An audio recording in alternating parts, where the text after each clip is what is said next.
I knew something was off the second I stepped out of my truck and heard my electric meter screaming like it was trying to take off from orbit. That little mountain cabin of mine, my quiet escape, my reset button from city life, was lit up like a casino sign even though I'd left every single switch in that place turned off when I locked the door the week before. And right then, standing in the gravel with cold air in my lungs, I felt that first sharp sting of violation. When I rounded the corner and saw it, I almost laughed because it was so blatant it felt like a prank. A thick orange extension cord plugged into my exterior outlet, stretched shamelessly across my porch and slithering down into the trees like some neon umbilical cord feeding something that wasn't mine. And before my brain could even catch up with my anger, she came stomping out of the woods. Mid-40s, frizzy blonde hair exploding around her head, oversized sunglasses even though the sun was hiding behind the ridge, an athletic jacket zipped tight, and a body posture that screamed, "I run this place." That was Brenda Carver, and I didn't know her name yet, but the entitlement hit me before she even opened her mouth. "What are you doing?" I asked, voice steady but low, pointing at the cord. She didn't flinch, didn't blush, didn't even look embarrassed. She just rolled her eyes and said, "Excuse you, you can't sneak up on people like that." Like I was the intruder on my own deck, and when I told her, calmly, that I owned this cabin, this outlet, this power line, that I was a licensed electrical engineer and knew exactly how much juice she was sucking out of my account, she folded her arms like a sulking teenager and said, "This is a mountain community. We share resources. I've been using this for weeks. I need it more than you." That's when I felt it, that deep hot rise in my chest, not just because of the theft, but because she said it like it was a moral stance, like I was selfish for not wanting a stranger to drain my meter dry. I told her to unplug the cord, that she was trespassing, that this was theft, that her unpaid power bill wasn't my emergency, and she just tilted her chin at me and said, "Go ahead, call the cops. I'll tell them you're renting from me. This is Cedar Ridge Community Power." So I reached for my phone. The second she realized I wasn't bluffing, her eyes went wide for half a heartbeat. Then she snapped into full performance mode, shrieking, "Don't film me. I'm calling 911. And right there on my porch, plugged into my outlet, standing on my boards, she dialed and screamed into her phone that I was attacking her, threatening her, and trying to stop her from accessing shared electricity. It was so insane I actually checked the sky like maybe I'd slipped into another dimension. But that mountain cabin, tucked on 5 acres in the Cedar Ridge Mountains above Fox Hollow, meant too much to me to walk away. That place was the dream I'd worked years for. A small log home between 2 ridges where the morning air burned your lungs in the best way, where at night it got so quiet you could hear a creek half a mile away. I'd poured weekends into repairing it. New boards, fresh paint, insulation, a brand new meter and breaker box installed by a pro I hired, and then rewired. Outlets myself for safety, because I wanted it solid, reliable mine.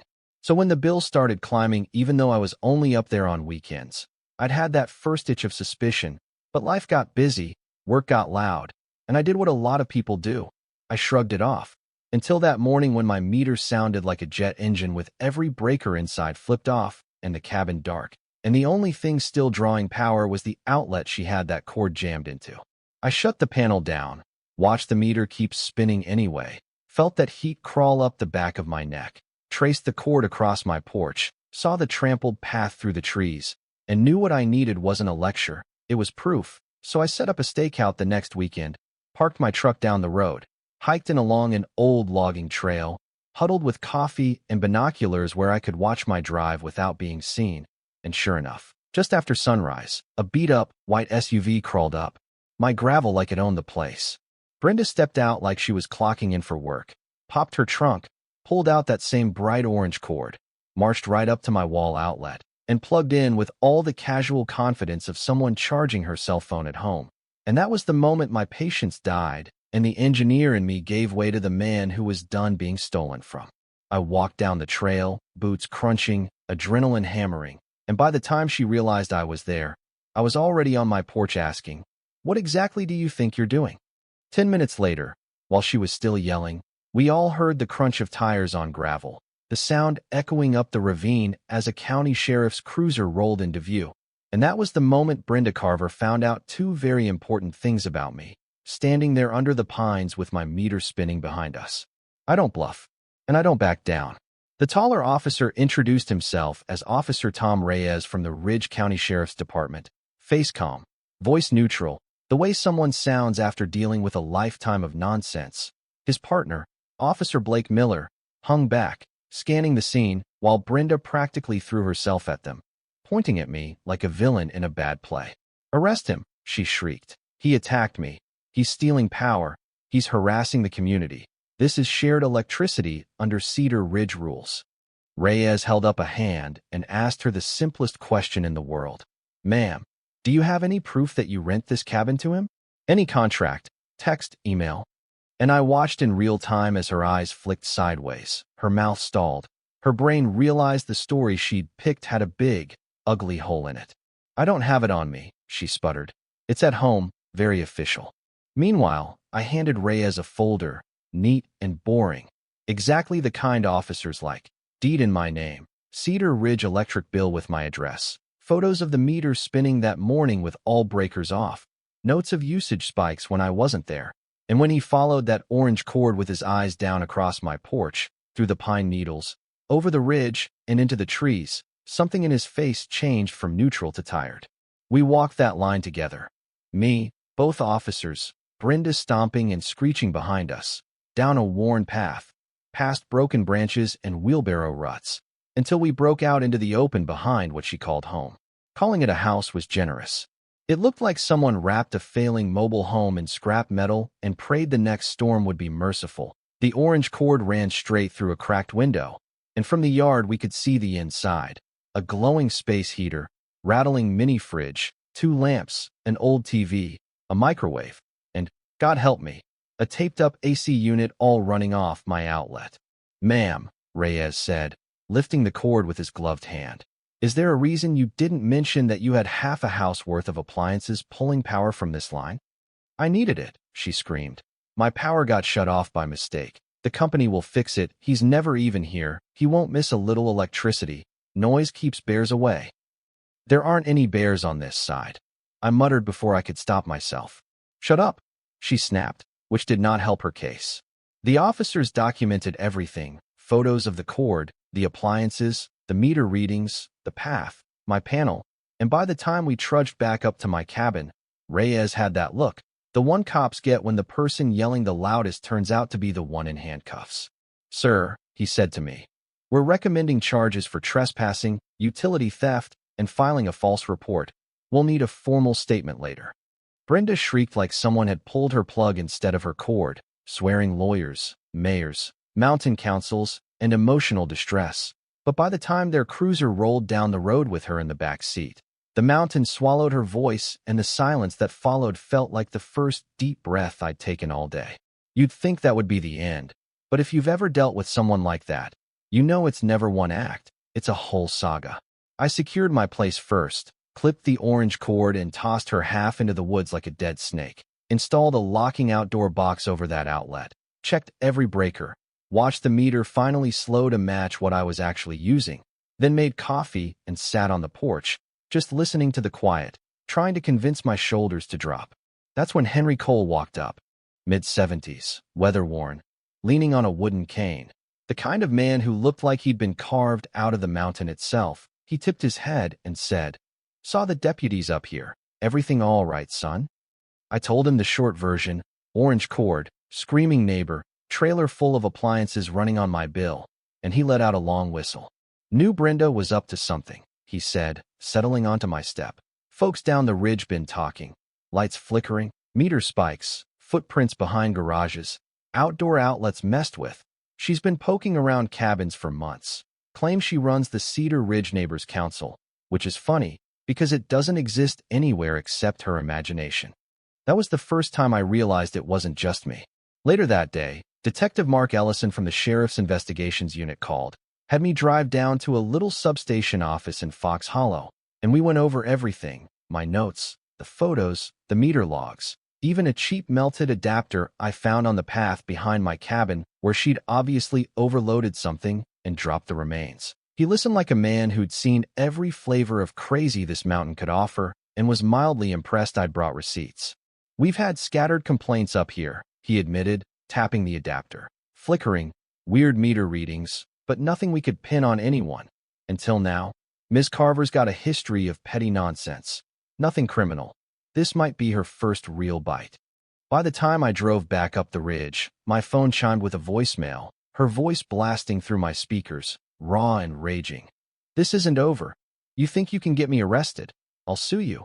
I'll take your cabin. You messed with the wrong woman. I sat in the store parking lot staring at my dashboard, feeling that old, familiar line inside me, the one between wanting to stay calm and wanting to punch a hole in the universe, and I decided, again, that I wasn't going to be run off land I'd worked my whole life to buy. But if Brenda was fire, her brother Derek Carver was gasoline. Within days, there were fresh tire tracks in my driveway that weren't mine or the sheriff's, a green extension cord left coiled neatly behind my cabin like someone had been planning a second tap, and a trail cam I'd mounted caught a hooded figure, with Derek's build and stance, standing at the tree line at 2:17 a.m., just outside my floodlight, watching my cabin in total silence for 3 full minutes before melting back into the woods. I sent the clip to Detective Ellison, called Henry, and listened as the old man said quietly, "That'll be Derek, nasty temper, not much brain. If he's circling you at night, this ain't just about electricity anymore. This is about pride and anger, and those two together are dumb and dangerous." He was right, because the next time Derek came up my drive, he didn't bring a cord. He brought himself, and he did not come to talk. The day Derek decided to walk straight out of the trees and into my yard, the sky over Cedar Ridge was that heavy gray that makes the mountain feel closer, like it's leaning in to listen, rain misting down, mud soft under our boots, his dented silver truck parked halfway up my drive like a threat. He came around the corner of my cabin with his jaw locked and fists clenched, broad-shouldered, eyes already full of a fight he'd rehearsed in his head, and stopped a few paces away, rain running off his cap, chest heaving. "You," he said, like the word tasted bad. "You had my sister arrested." "She had herself arrested," I answered, keeping my voice level. "She trespassed, she stole, she lied to 911. That's on Brenda, not me." He stomped closer, ranting about mountain people helping each other, about me being some city guy trying to own the ridge, about how she was just desperate, and the power company screwed her, and every sentence boiled down to the same thing. None of this was her fault. All of it was mine. When he ordered me to drop the charges and tell the sheriff you made a mistake, I pulled my phone out of my jacket and hit record. His eyes flared like I'd pointed a gun. "You threatening me?" I asked, calm, my heart pounding but my voice steady. "Because you walked onto my land, tampered with my breaker box, and now you're trying to coerce me into lying to law enforcement. And that's going to sound real good on tape, Derek." "Stop saying my name," he snapped, glancing at the phone, the rain, the woods. Before that moment could tilt into something worse, a branch cracked behind him, and Henry Cole stepped out of the trees, hat pulled low, walking stick in hand, like the mountain itself had decided to send backup. "This looks dumber than usual," Henry said dryly, planting himself beside me, not blocking, just standing there, solid. "You're on this man's land, boy, and you're already in deeper than you understand." What followed wasn't a shouting match so much as two different worlds colliding. Derek bellowing about family and respect, Henry calmly reminding him that the sheriff's department already had photos, videos, statements, that every word out of his mouth was just making things worse, for himself and for Brenda. And eventually, I saw it, that tiny flicker in Derek's eyes where rage hit reality. He spat in the mud, repeated his sister's favorite line, "This isn't over," and stomped back to his truck, throwing gravel as he tore down the road, the mountain swallowing the sound like it had swallowed hers. That could have been the last chapter. But people like that don't fade out quietly. They claw at whatever's left. Over the next couple of days, Henry's phone and mine lit up with neighbor messages. Brenda and Derek banging on doors down the ridge, trying to get signatures for some complaint group against me, telling new cabin owners I was dangerous, that I'd rigged electricity to hurt her, spinning so many lies they couldn't keep them straight. One of those new owners, a woman named Anna Price from Florida, walked up my path one rainy afternoon, raincoat dripping, eyes wide but steady, and said, "They told us you tried to electrocute her, that the sheriff's investigating you." I didn't believe them, but I wanted to hear your side. So I told her.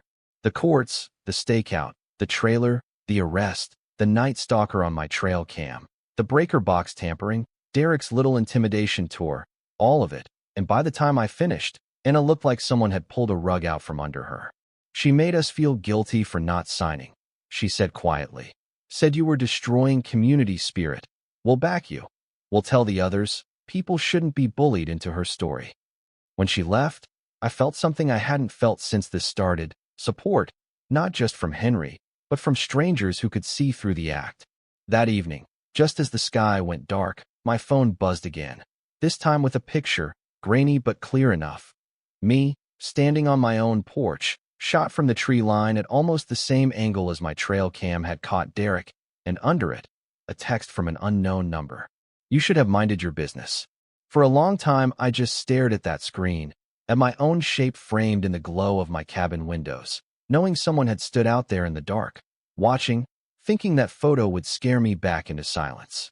Instead, it snapped everything into focus. I saved the image, screenshotted the message with the timestamp, shot it straight to Detective Ellison with a line. They're stalking my property now. You've got proof. Then I called Henry. On my way, he said, no hesitation. When he arrived, lantern in hand, we sat at my table while he studied the picture like it was a map, muttering, old game trail, half-mile loop, only folks who know this ridge use that spot. And we both knew what that meant, either Derek or Brenda, or both. We didn't get much time to theorize. Footsteps crunched on wet gravel outside, slow but heavy. Then a second pair, lighter, faster, voices floating in through the walls before knuckles ever hit the door. I know you're in there. Brenda screamed, that same cracked, brittle sound. Come out and face us. You think you can ruin our lives? Open the door. Man, we're talking. Derek yelled, which is how people who don't want to talk usually announce themselves. Don't engage, Henry whispered, hand on my shoulder. Let them yell, let the cameras roll, let the mountain and the law do the talking. So we stayed inside, doors locked, trail cams blinking, porch floodlights blazing, while outside, in the edge of the trees, they shouted threats and twisted stories to the dark, not realizing their performance had an audience they couldn't see. Because a minute later, over the sound of their yelling, another noise rolled up the road. The low growl of an engine followed by the bright flare of red and blue bouncing off the pines. A sheriff's cruiser slid into my drive. Detective Ellison stepped out with Officer Reyes beside him, and even from inside, even through the Rain Street glass, I saw the exact second Brenda Carver realized the mountain had stopped listening to her version of the story. She pointed at my cabin, started in on the same script: victim, conspiracy, shared power, dangerous neighbor. But this time, the deputies already had meter logs, photos, trail cam footage, voicemails, stalking texts, and a driveway full of witnesses who were done being quiet. And there's only so long you can scream, witch hunt, at a stack of evidence before it starts to sound like an admission. By the end of that night, there were new charges on top of the old ones: harassment, intimidation, stalking, tampering with utility equipment, additional counts of trespass. Derek went into the back of one cruiser, Brenda into another, and as the blue and red lights slid back down the ridge, the mountain finally did what I'd wanted it to do from the very beginning. It got quiet. Later, Detective Ellison told me they worked out plea deals: guilty to utility theft and trespass, line to 911, harassment, restitution to me and several neighbors, court-ordered counseling, and a condition that they sell that rusting box they called a home and stay the hell off Cedar Ridge for a long while. And a few months after that, a for sale sign appeared where their broken fence used to be. Then one day, it was just gone. Now, when I sit on my porch with coffee in my hands and the only cords I see are my own, neatly coiled where I left them, the silence feels earned, not fragile, because that whole nightmare drove something home for me, something I think a lot of us forget until someone like Brenda Carver forces us to remember. Boundaries don't protect anything if you're too afraid to defend them. You can be kind, generous, willing to help. You can share tools and time, and even electricity when someone asks like a neighbor instead of taking like a thief. But the second you let entitlement rewrite the rules on your own land, you're not keeping the peace, you're surrendering it. I documented. I stayed as calm as I could. I used the law instead of my fists. And in the end, it wasn't just my cabin that got safer, the whole ridge did, because everyone saw exactly what happens when someone tries to turn their neighbors into their personal power source and their fear into a shield. So here's what I want to know from you.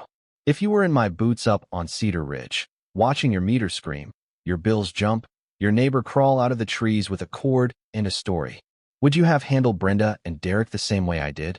Was going all in with documentation, cops, and charges the right call? Or do you think I pushed too hard, made it worse, should have just let it go for the sake of mountain community spirit? Where's the line between defending what's yours and becoming the villain in somebody else's one-sided story? Tell me in the comments where you're watching from, what time it is where you are, and if you've ever had to put a hard stop on an entitled neighbor, HOA, or self-appointed community leader like this. Because out here, at least on this channel, we don't just listen to the loudest person. We talk about where justice, respect, and real boundaries are supposed to live.